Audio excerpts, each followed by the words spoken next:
Apparently, us Christians have had it wrong for the last 2,000 years. While we've been wasting our time worshipping God, really it was God who worships us. Who knew? Well, this guy did. Take a look.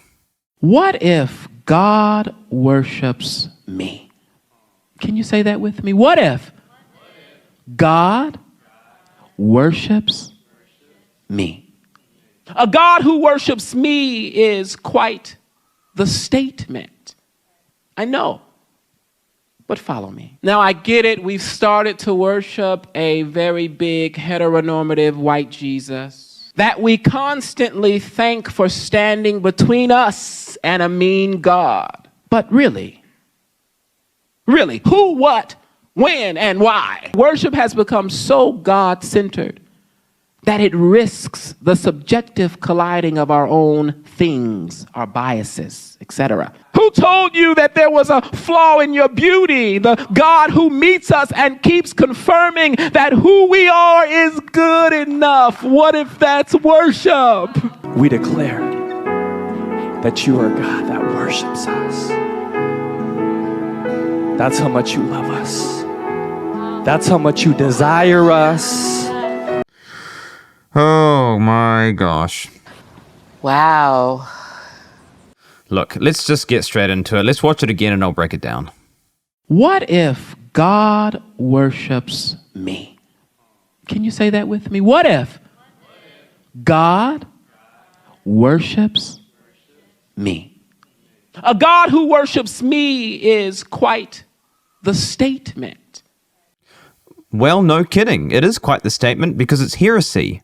The last I remember someone claiming that God should be worshipping them, they were cast out of heaven like lightning, so fast it'd make your head spin. But seriously, this is what made the devil the devil. He wanted to be worshipped just like God. He wanted to be God. This is Satan that we're talking about. What this is pride on absolute steroids. You know, believing that God is the one who should be worshipping you and not the other way around. And it's baffling how this kind of teaching has somehow made its way into churches and into Christianity, into, Christian circles or whatever. It's crazy. It's just so heretical that it's not funny. And even worse would be how the congregation just blindly go along with it. You know, how he's saying in there, repeat after me, God worships me, and everyone just does it like little lap seals, So it's crazy and it's scary that this stuff is going unnoticed, I guess you could say, and that no one is calling this stuff out. And I hope that more people would call this stuff out. I mean, if this happened in my church where we had, say, a guest preacher that would come up on stage and say this kind of stuff, I mean, what I would expect is either one, I would expect my pastor to get up on stage either then and there or at the end of the service and publicly rebuke what he said. Or I would be standing up, walking out of that church, never to return again. Now, I get it. We've started to worship a very big heteronormative white Jesus that we constantly thank for standing between us and a mean God. But really, who, what, when, and why? Worship has become so God-centered that it risks the subjective colliding of our own things, our biases, etc. All right, a piece of advice for you. If your pastor, during one of his sermons, uses the phrase heteronormative white Jesus, and he's not saying it in a satirical manner, leave. Now, I've been going to my church for about 18 years, which is a fairly long time. And I can honestly say that not once have I ever had a conversation, a serious or even parody conversation, about the sexuality or the race of Jesus. Why? Because it is beyond irrelevant to the Christian faith. It doesn't matter. And I have read articles before about how people say, Jesus most likely would have been of a darker complexion. Obviously growing up in the Middle East, it's not surprising that people back then would have been of darker skin. Do I care? No. Do the vast majority of Christians around me care? No. But this is what annoys me. Why are people so hell-bent in injecting modern cultural jargon and 21st century ideas into the Bible. You know, it's like they say like, oh, you know, Jesus would have been a marginalized person of color who uses he, him pronouns, and he was all for diversity, equity, and inclusion, you know, and he was probably non-binary, you know, let's just throw that one in there. It's so ridiculous. It's like you're creating your own version of Jesus and trying to fit him into this 2024 woke ideology and then claiming that this is who he always was. It's crazy. It's honestly, it's asinine. And then, of course, he says that worship has become so God-centered that it risks the subjective collision of our own things and biases. What the hell is even that? It's like, yes, maybe worship should be God-centered because God is the only one who is worthy to be worshipped. And I mean, any form of worship that is not God-centered is idolatry. This is what the Bible talks about. Just read the 10 Commandments. The first 2 commandments of the 10 Commandments are this.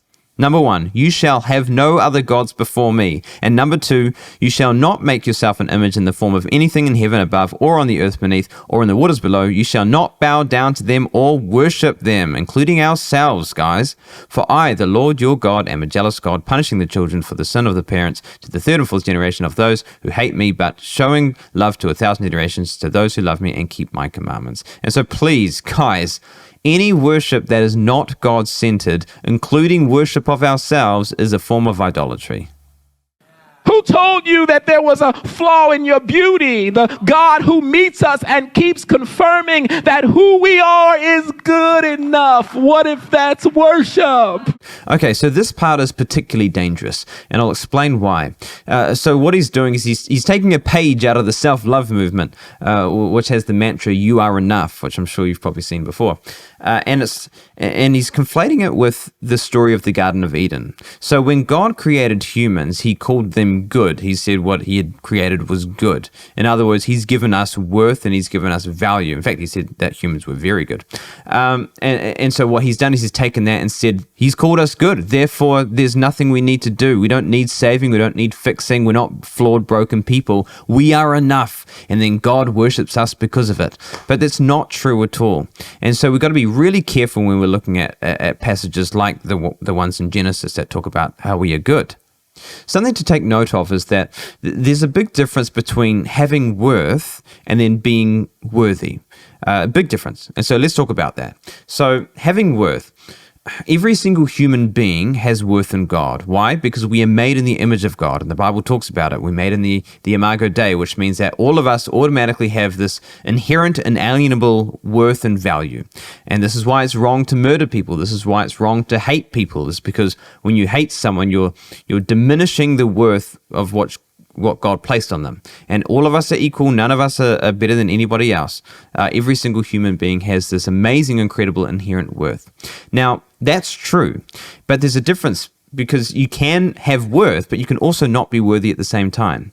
And so, yes, we have inherent worth, but because of the sin virus that started with Adam and Eve when they ate the fruit in the garden, every single one of us are sinful and broken and lost before God, that we are separated from God because that's what sin does. And so even though we have this inherent worth, we are not worthy on our own merits to be reconciled by God. This is why we need Jesus. This is the whole story of the gospel, that Jesus Christ, God incarnate, came down to earth, lived a perfect life, fulfilled the law, and then traded his life for ours so that we could have his perfect record and then have the rewards that are due because of that record.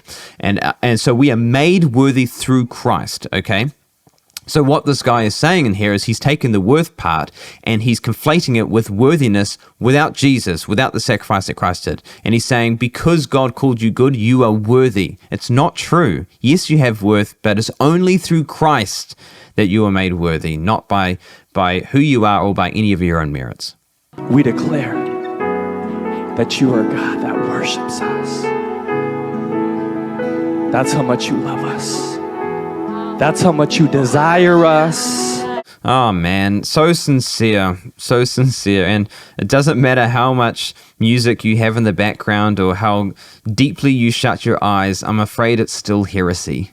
And again, if someone preaches a message that claims that God should be the one who worships us instead of the other way around, and then your pastor gets up at the end of the service and affirms that, that's a clear sign that you need to go and find a new church. It's total heresy, and teaching like this has absolutely no room in the body of Christ. So there we have it. Please, let's keep worship God-centered. If you enjoyed this video, give it a thumbs up and a like, and subscribe for more content.